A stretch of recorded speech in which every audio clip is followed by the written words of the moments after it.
This is Naval Ravikant. Now you might be asking yourself, what is so special about this beautiful Indian gentleman? To put it simply, he holds all the secrets me and you need to get very wealthy. Naval was born in India, but at age 9, he and his family immigrated to the US. Naval was raised by his single mother in Queens, New York, and the area they lived in was so rough that Naval's mother would not let him go anywhere after school, and she would make him stay at the public library. Naval spent almost all of his afternoons browsing through the countless books that the library had to offer him. And after a few years, he'd read every single book in the library out of sheer boredom. At age 14, he used these books he read to develop principles on how to get rich without luck. Fast forward to present day 2022, and Naval is now worth around $60 million. That's enough to buy 240 Lamborghinis. And it's safe to say he's enjoying the life that he imagined for himself though so many years ago. So from a poor immigrant from Queens, New York to now being worth $60 million,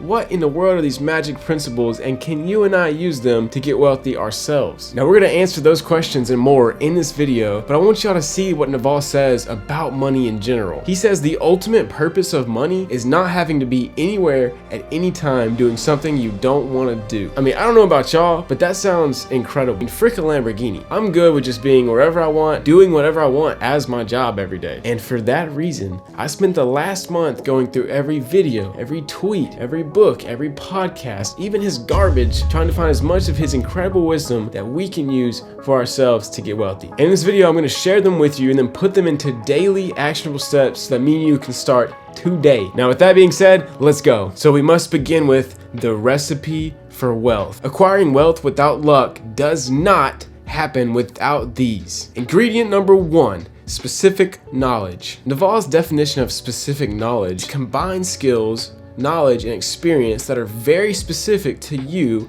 and almost no one else could replicate. Now, these things are found by following your genuine curiosity and your passion. So it's the things that you love to do, the things that interest you already. Building specific knowledge should feel like playing to you, and it should look like work to others. And if someone can be trained to do it easily, then it is not specific knowledge. Ingredient number 2, leverage. Leverage helps distance your inputs from your outputs. So it enables you to get way more of an outcome, but with around the same effort. Naval says if you want wealth, you have to have leverage. Now there are 3 levels to leverage. Level 1, the oldest form of leverage, and this is labor. So if you have people that work for you, you now can make a decision, tell them to do it, and if you have 5 people, get 5 times the amount of work done for your same input. This is the leverage that's been used since the beginning of time to build massive wealth. Level 2 is capital. This is money. This is how people have built massive wealth in the last 100 years. Somebody like Warren Buffett. So if you're investing in something and you make 10%, if you had $1,000, that would be $100. But if you had $1 billion,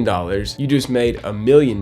So having that capital, that money is leverage, can help you make a ton more money. The classic saying, it takes money to make money. And then level 3, my favorite form of leverage, is code and media, or the internet, you could say. And now the secret sauce is in level 3, because what's so cool about the internet is it is permissionless. You don't have to ask for anyone's permission like you do with labor or capital. If you want to post something, you just post it. You don't have to ask anyone. But I hope you can see the power in this. Let me explain it to you real simply. Let's say before the internet, you hosted a class on how to improve your handwriting. Well, let's say you would give the class to around 30 people at a time and charge them $10. Congratulations, you just made $300 every time you give this lecture to a new class. Now with the tools of leverage and the internet, you get a camera, you get a microphone, you record this class, you then sell it for $5. Now if it was an incredible class, and let's say 1 million people ended up taking it, you just made $5 million.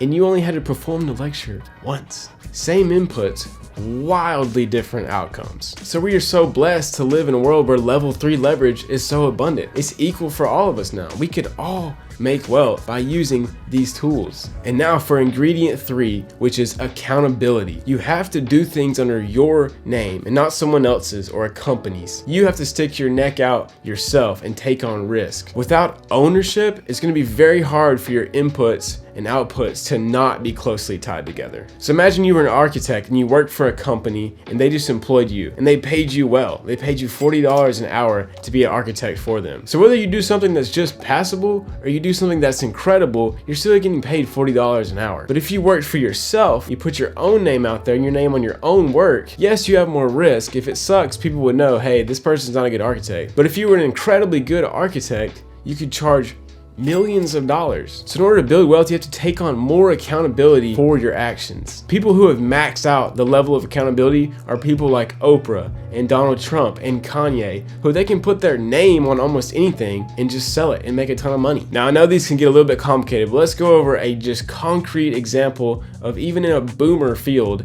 how these things work together to build wealth. So let's talk about building houses. On the ground level here, you have a construction worker and he gets paid, let's say 15 an hour, maybe 20 an hour if you're lucky. Now he has little to no specific knowledge because a lot of people can be trained to do that kind of labor. They have almost no leverage because it's just them and their tools, and they have very little accountability. If something goes wrong or really right, it's gonna fall on the contractor who hired them. So now the next level up, the contractors. Now they have more accountability because they are responsible for the whole crew's outcome, good or bad. They have leverage through labor. They have workers who work for them, and they have a little bit of specific knowledge. They know how to find guys to work for them. They know how to pay them, how to make them show up on time, how to deal with city regulations, all the contracts, and all of that. So there's more risk for sure, but there's a lot more reward too. So they get paid for the job, then they pay their workers by the hour, and they get to pocket the difference, which could be massive. Now, a next level up from that would be a real estate developer. Now they have a ton of leverage because they have a bunch of labor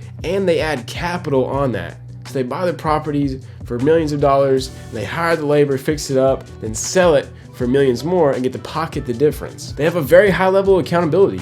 Ultimately, if the property tanks, if something goes wrong and everything crashes, it's on them. It's their money at loss. And they have to have a ton of specific knowledge. They have to know which properties are good investments, how to hire all these contractors, how to do all the legal stuff, how to find investors, just all of that. It's very specific, but they have a chance for big profits. And then the next level up is something like Zillow. This is what you get when you apply maximum leverage. You have a ton of labor, a ton of capital, and then also code and media, the internet. So you have massive specific knowledge. You have all the stuff you have to know, how to run a company, I mean everything. You can imagine, it's crazy. You have a ton of leverage, like I said, then you have a ton of accountability. But now, you have a company that's worth $13 billion. So now that you have a decent idea of how wealth is created in any circumstance, let's go over the fourth and bonus ingredient that really ties them all together. Naval says that hard work is overrated, and we can trust him because he did a lot of hard work growing up if you listen to any of his podcasts. But he says that judgment is underrated, and his definition of judgment is knowing the long-term impact of your actions